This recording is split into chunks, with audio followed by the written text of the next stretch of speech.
So I'm doing Micah 5:6 through 6:8. So what I like to do with the because he was a prophet, is I like to set the scene because I just feel like context is always a good thing. So the prophecy of Micah takes place in the late 8th century BC. The northern kingdom of Israel had fallen, and the southern kingdom of Judah was currently under siege by the Assyrians. Obviously, it takes place when Israel was split into two nations, and King Hezekiah was the king of Judah at this time. So that's when the prophecy of Micah is taking place.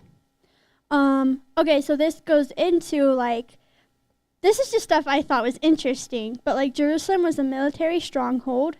It was built on a ridge surrounded by deep, steep valleys on three sides, plus a big wall surrounding it, which if you've ever been to Jerusalem, you probably noticed that wall. It's pretty cool. And that made it very hard for them to get pillaged and plundered and all that. Because of that, Jerusalem, withheld against the Assyrian siege before the army of Assyria perished from a plague of rats. They lasted 3 months, and then rats came out and wiped out the entire Assyrian army. Micah is prophesying about God's judgment on Israel and Judah, then it's followed by hope. Another, Jerusalem, their other, small towns outside all got destroyed, but Jerusalem stayed strong. And that's also where, Hezekiah's tunnel comes from, is under the Assyrian siege. Jerusalem, they had everything to be independent but water, and that was outside the city, and so they built a tunnel to get that water and had, a private little pool that nobody else could access, and that kept them alive, too, and from dehydration. So that's just cool history stuff, which I really like that. It's interesting, and we got to actually do Hezekiah's tunnel in Israel when we went, and that was, one of my most favorite days, because it was so cool being able to walk through those tunnels and see it all with my own eyes, and seeing the amazing architecture, because they came from both sides and they met in the middle, which is really impressive too. So miraculous. So let's get into the actual Haftarah. So that's what's happening right now in Jerusalem. Then you have Micah coming in, and he's prophesying. So it starts with the remnant of Jacob, which is us. This is Micah. So the remnant of Jacob will be in the midst of many peoples, like dew from Adonai, like abundant showers on grass that does not wait for a man, nor lingers for the sons of men. For the remnant of Jacob will be among the nations, in the midst of many peoples, like a lion among the forest beast, like a young lion among flocks of sheep, who if you pass through would trample and tear to pieces, and there would be no deliverer. May your hand be raised up against your adversaries, and may all your foes be cut off. So I really like those verses. I think it's a little confusing at first, but I took it as a very empowering verse. It's saying that we are that lion in the land, and I know most of us probably work in very worldly places. I mean, you can't escape it. The second you walk outside your house, you lose control of what you hear or see and consume. And it is all about walking in that light of being that one strong head that remains up. And I thought that was really cool, because it empowers you to be I am the lion among these people. I will not fear men. And I know that's been a struggle of mine this week, just with stuff. And I thought that was really powerful. And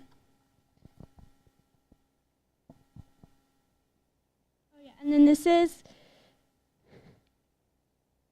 and in verse 8 of Micah 5, may your hand be raised up against your adversaries, and may all your foes be cut off.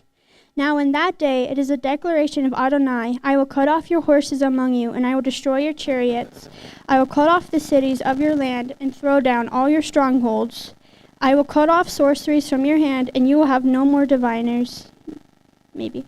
I will cut off your carved images and your sacred pillars from among you, so you will no longer bow down to the work of your hands. I will uproot your Asherah poles from among you and destroy your cities. So execute vengeance and anger and wrath on the nations that have not listened. And that is a cleansing of us for sure. It's saying like, yeah, I'll do all these things if you do this for me, if you become clean, and if you carve out your images and your idols. And I thought that was very powerful as well. Oh yeah, and it's the Kidron Valley to the east and the Hinnom Valley to the west, for the valleys that surround Jerusalem, if anybody was curious.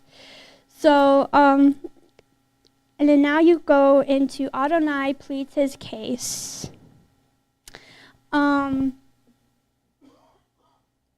So in this time, King Hezekiah, his father, very evil man, sacrificed all of Hezekiah's brothers, siblings, and then Hezekiah was the one that turned Israel back to God. And even Hezekiah's remaining brother was actually also murdered by the Syrians. But Hezekiah was the holy one that turned the Israels back to God. But before that, they were a very pagan nation. So this is Adonai pleading his case with them, saying, "Hear what Adonai is saying. Arise, contend with the mountains, and let the hills hear your voice.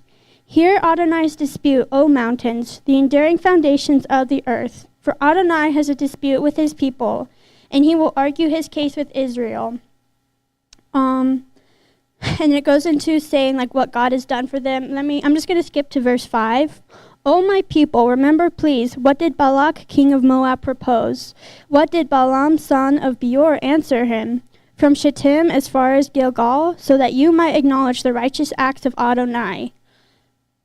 And if you know the story of Balak and Balaam, it's King Balak was like, "Hey, Balaam, go on the hill," I forgot what it's called, "and go speak curses over Israel."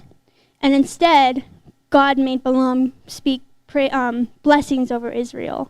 And it's a very powerful story. And I'm not going to go too depth into it, but I would really encourage you to study it because there's so much behind it that I think is just truly like knowing that God has your back 100% of the time and you don't even see it 95% of the time, you know?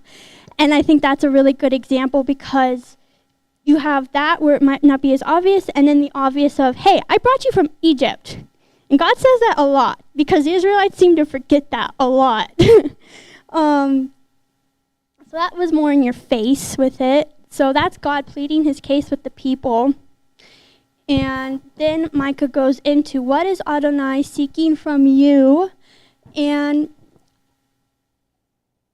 what is God seeking from your heart is the message. Like in here, it says, in the practical sense, God is seeking justice, love, mercy, and to walk humbly with your God, which are powerful principles. And I truly agree with that.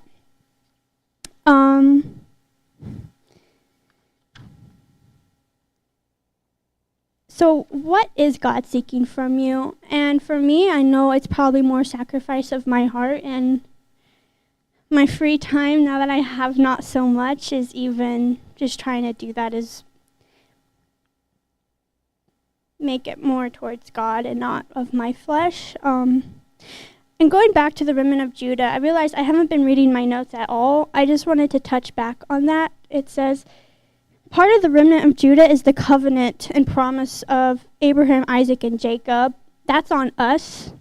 That's also something to remember. We are to go out into the land. God will raise you up to be strong.